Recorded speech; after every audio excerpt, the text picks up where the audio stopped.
While you were in the middle of this, was there ever like a thought like, oh, maybe I shouldn't, or like some like doubt that set in as to maybe this is too much, or what am I doing this for? And how did you navigate? Yes, it all started to go south when I went to Greece to rendezvous with a Greek fisherman that I had met in January, and we had been Ooh. talking over WhatsApp. And then when I got there, I took three planes and two ferries to get there, only to find out that he had like three baby showers in the 48 hours that I was there. I didn't understand either. He said like his friends had baby showers and then I wasn't invited. So I was just to like wait at home while he went for these events. And again, I was only there for 2 days. And the events ended up taking a long time. And then at the end of the trip, I realized that he was actually 10 years older than he said that he was. Uh, Uh, so that started like the downward spiral. Then the next trip to Mexico, I got there right as there was a storm that like got there the day I arrived and was going to be done the day I left. So the hurricane came with me and it canceled my plans to go swimming with whale sharks, which I had. I had an mm, incident where I lost the rental car keys and I had to get those replaced. It was like $200 to replace the rental car key, which was such a waste of money. yeah. And I had an issue with getting the golf carts mixed up because all the golf carts look alike. And my key operated the one that I brought back with me, but they were like, this is not the correct golf cart. And I was like, I don't know what to tell you. It's a white golf cart. The key worked. I brought it back. What more do you want from me? Yeah, I don't know what else to do. You didn't tell me there was an identifier or anything. And so there was that incident where we were like fighting over my license at that point. And yeah, there were moments where I was like, why am I doing this? Definitely at that moment where I was, at the ferry trying to find the key after just having gotten to that heated golf cart incident, dumping the contents of my bag out over and over again, trying to find the stuff that I was missing, the rain pouring on me, looking like a crazy person in Mexico. And I'm like, why am I why am I What? doing this? Like, what is happening right now? And who do I have to prove? Like, who am I trying to impress? What is happening here?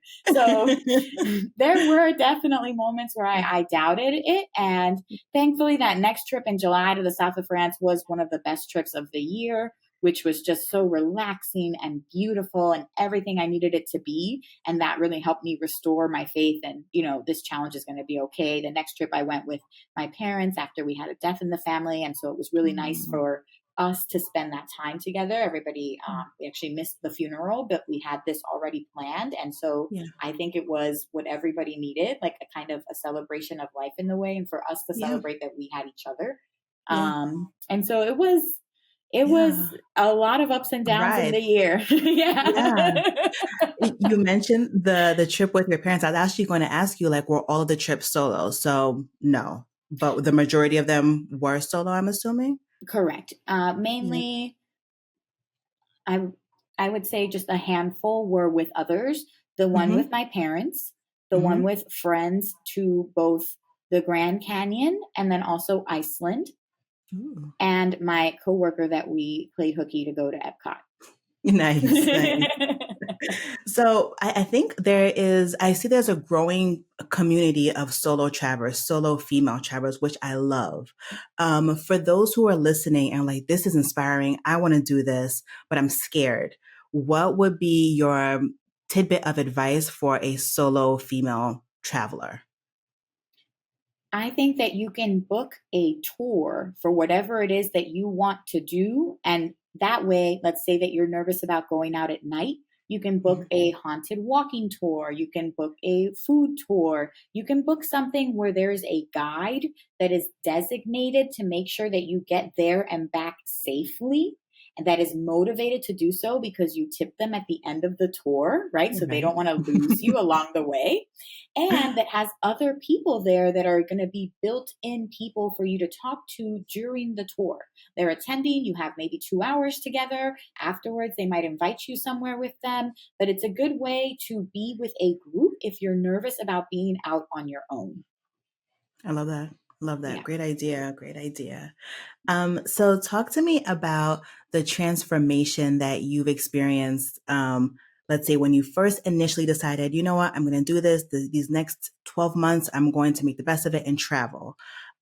So the transformation from that point until you actually completed the 12 plus trips that you set out to do. So what was your mindset like before versus after, and maybe even your self-confidence? Well, I didn't realize what I was chasing, but it was really that feeling of presence that I think had Mm-hmm. eluded me for so long because I am somebody that lives in my head and I'm very anxious. So I'm always thinking about the future. And it's very hard for me to be in the moment. I mentioned I have those difficulties with meditating. And so when traveling, you don't really have a choice but to be present, right? Because you're bombarded with new sights, new sounds, new smells, new textures, new everything. So you have to be present, processing all of that new information. You don't have the ability to be lost in your head because you're Mm-hmm. just in the moment focusing on what's happening and all of this new sensory overload that you're getting.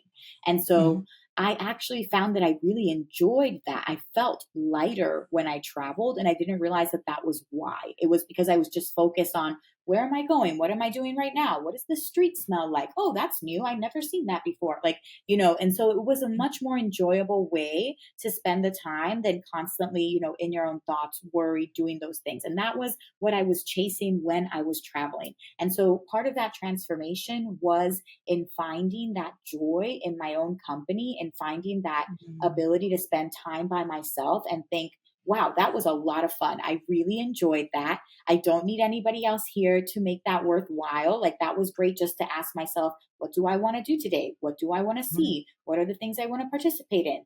And I can have a blast doing that. I called myself my own best travel partner, right? Because I'm always Mm-hmm. down. I'm always up for the nap. Like, it's always like, it's a really great way to develop that relationship with yourself in a fun way. Mm-hmm. And at the same time, I also think that you end up realizing that even though you're alone or you're traveling alone, that you're going to meet other people along the way. You're not in solitude in this world, right? There's other people that you're interacting with on a daily basis. And so, Mm-hmm. because of that, actually traveling solo allows you to have that deeper connection with people because you Mm-hmm. don't have the buffer of somebody who speaks your language, somebody who's using your currency, somebody who you talk to as your safety net. And I think that there's no wrong way to experience travel, but it's definitely a difference. Like, if I was traveling with a guy, I can kind of just relax. If anything happens, maybe he takes care of it. We have each Mm-hmm. other to like debrief on, Mm-hmm. Whereas when you're by yourself, you're like, okay, that was really cool. I kind of want to talk to somebody about that. And then you get into the taxi and you're like, that building, really cool, huh? How long's that been Right. there? And so now you start to get really, unexpected connections with people around you that you make you realize that you're never alone. As long as Yeah. you're out there, you're curious, you're putting yourself in a position to be interacting with others, you will be welcomed by the world. And actually, that's why I call it solo travel magic, because I found that the more curious that you are and the more open that you are, people really want you to leave their countries with a good impression of them. Mhm. Nobody wants you to be like, that place sucked. So You're everybody's right. like, they want you to be like, did you eat this? Did you do that? Did you try this? Like, they're really excited for you to have the best experience. And when you're by yourself, they'll usually invite you to different things. So I had a 9-person Italian family invite me in their car to go tour the monasteries of Meteora before that time ran out, right? And that was a really fun experience with them.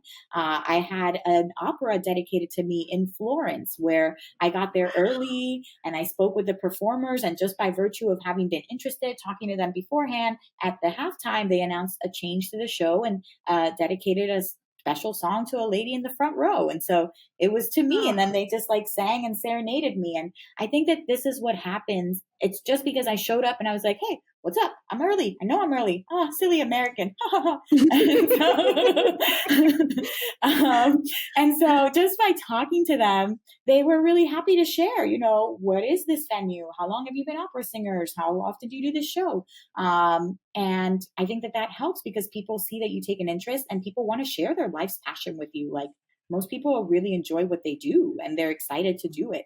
yeah. So yeah, it's just so many ways that I found that you can manifest that solo travel magic just by virtue of taking the leap and putting yourself out there.